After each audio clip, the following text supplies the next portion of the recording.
One of the tragedies of poverty is hunger, and a program at North Elementary School in the often needy Larson community is trying to keep students fed. The Northwest Harvest 3 Squares Backpack program is doing just that.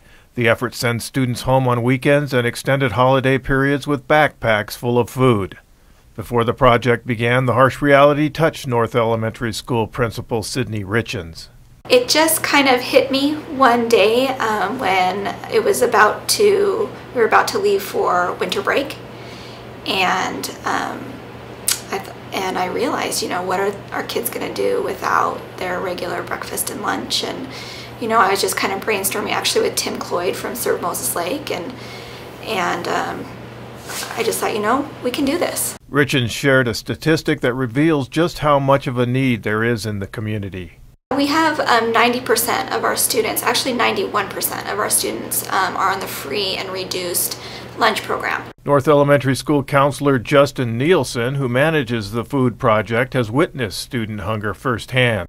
He sees the conditions that families live in and identifies their needs. It's there. There's definitely kids who could possibly be missing meals. It gave birth to the program supported by volunteers with North Elementary's Parent-Teacher Association. We have, I believe, right now like 24 or 25 families. That's usually where we sit, about 25 to 30 families who ask for assistance. And I think that's just as much as we can do. I think there's actually a larger demand.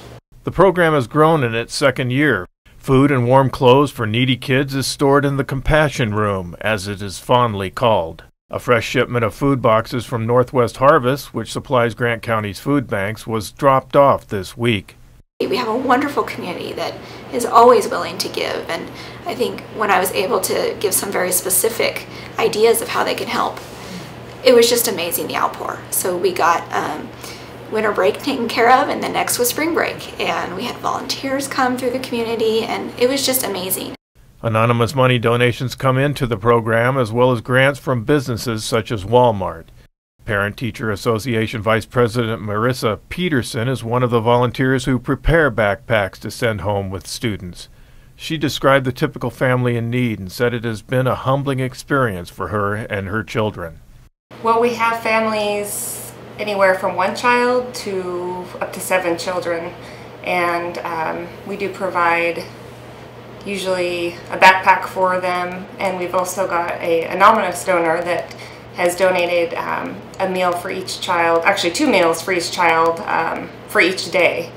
So actually last weekend we had to send those home in boxes because it was too much for the backpack. So. I'm Jeff Chu for iFiber One News.